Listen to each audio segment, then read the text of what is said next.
Bismillahirrahmanirrahim. Izinkan kami mengucapkan terima kasih kepada Bapak Kepala Sekolah dan guru-guru SDN 1 Gebang Udik yang senantiasa memotivasi kami untuk terus belajar dan memperbaiki pembelajaran agar siswa tetap semangat belajar dan berprestasi lebih baik lagi.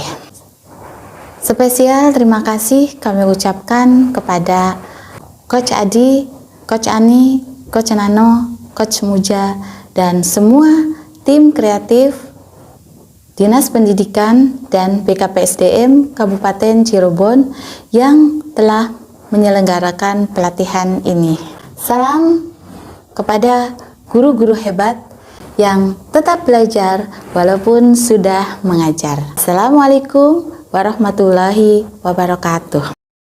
Kami akan memaparkan ringkasan materi sebagai pemenuhan tugas 2 diseminasi konsep pembelajaran digital. Saat ini kita berada di era milenial pada saat teknologi semakin maju, oleh karena itu pembelajaran pun dituntut untuk lebih kreatif dengan menggunakan digital atau digitalisasi pembelajaran. Adapun alasan kami mengambil topik konsep dasar pembelajaran digital. Bila kita mendefinisikan arti kata dasar, bahwa dasar adalah berarti pondasi atau pokok ataupun asas. Ibarat suatu bangunan, pondasi adalah yang utama dan pertama. Karena dengan pondasi yang kuat, maka akan mendapatkan bangunan yang lebih baik dan kokoh. Oleh karena itu, kami mengambil topik konsep dasar pembelajaran digital karena kita harus paham benar apa dan bagaimana yang dimaksud dengan pembelajaran digital. Pengertian dari konsep pembelajaran digital adalah suatu metode pembelajaran yang menggunakan teknologi informasi dan komunikasi sebagai media utama dalam proses belajar mengajar. Metode ini memungkinkan siswa untuk belajar secara mandiri dan fleksibel, serta dapat diakses dari mana saja dan kapan saja. Kelebihan metode pembelajaran digital dibanding konvensional adalah memungkinkannya pembelajar belajar secara mandiri dan fleksibel. Artinya, mereka dapat belajar kapanpun dan dimanapun dengan kecepatan dan gaya belajar masing-masing. Tantangan pembelajaran digital. 1. Kemampuan dalam mengakses teknologi informasi dan komunikasi. 2. Keterampilan belajar secara otodidak untuk mengolah informasi digital. 3. Kesesuaian konten pembelajaran agar dapat dipahami. 4. Kreativitas untuk terus berkembang dalam menciptakan interaksi dan kolaborasi secara online.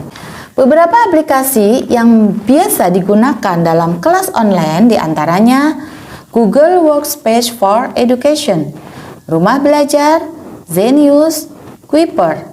Adapun aplikasi untuk bertatap muka secara online diantaranya Zoom, Google Meet, Skype, dan Google Hangouts.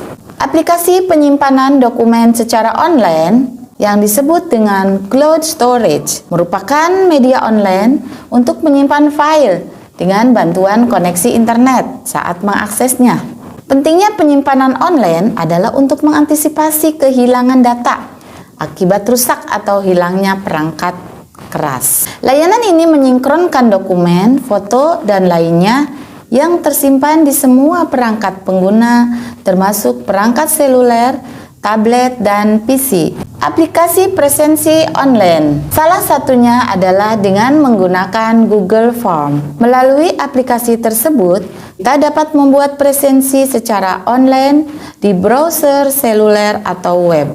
Di sana, kita bisa mendapatkan hasilnya langsung setelah hasil tersebut masuk dan dapat meringkas hasil presensi secara sekilas dengan Google Sheet. Perbedaan kelas daring dan luring. Pada kelas daring, lebih banyak menggunakan teknologi. pembelajaran lebih mandiri dan bisa diakses kapanpun, dimanapun, dan dalam keadaan apapun. Sedangkan kelas luring tidak terlalu banyak menggunakan teknologi. Siswa dan guru harus datang ke sekolah untuk absensi, pembelajaran pada jam sekolah, dan siswa bisa bertemu langsung dengan guru dan teman sebayanya.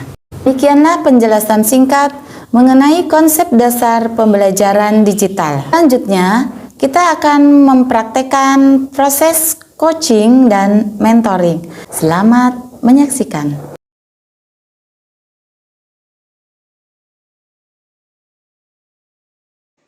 Tantangannya tuh biasanya ada beberapa siswa yang tidak mempunyai HP, fasilitas-fasilitasnya belum memadai. Kita alhamdulillah nih, Bu Musihat ya, di sekolah kita itu guru yang mudah-mudahnya banyak. Oke, guru-guru yang tuh seperti kita nih, Kita ibu ya yang sudah rambutnya juga sudah berubah warna. sudah putih-putih ya. Jadi maklum lah masalah IT itu ya, kita walaupun tua ya tetap harus punya semangat tinggi untuk belajar lagi. Kita itu adalah sosialisasi dulu kepada orang tua, setiap siswa, bagaimana cara mengisi Google Form itu, bagaimana harus menggunakan alamat email. Berarti ketika menggunakan kelas online, kita harus mensosialisasikan dulu dengan orang tua, iya, agar pembelajarannya bisa mudah diakses ya Bu.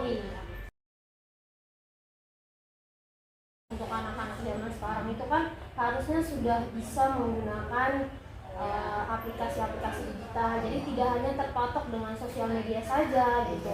Jadi kan anak wawasannya lebih luas lagi gitu. Jadi kan mungkin dulu mah setiap pembelajaran harus selalu buka buku gitu ya. Nah sekarang dalam digitalisasi ini ada juga kan yang namanya e-book gitu. Jadi sudah ada buku digital yang bisa diakses. Yaitu dengan misalnya menggunakan aplikasi bermain agar anak itu lebih semangat dalam belajar dan juga bisa mengekspresikan. Iya. Dengan permainan yang bisa mengekspresikan siswa ya Pak, seperti yang tadi Bapak ungkapkan, bahwasanya supaya anak-anak senang belajar dengan menggunakan permainan digital seperti Jamboard mungkin ya Pak? Iya betul. Jamboard, kemudian menggunakan game dan menggunakan quizzes ya Pak? Iya betul. Bapak dan Ibu guru hebat, setelah kita menyaksikan praktek dari proses coaching dan mentoring, kita lebih memahami lagi apa itu coaching dan mentoring. Coaching adalah hubungan kemitraan antara coach dan coachee.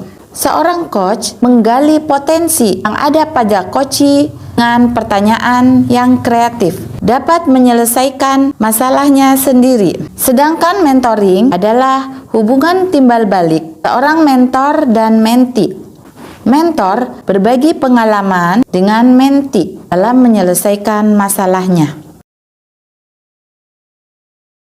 Demikianlah paparan yang bisa kami sampaikan. Semoga bermanfaat. Akhir kata, wabillahi taufiq wal hidayah. Wassalamualaikum warahmatullahi wabarakatuh.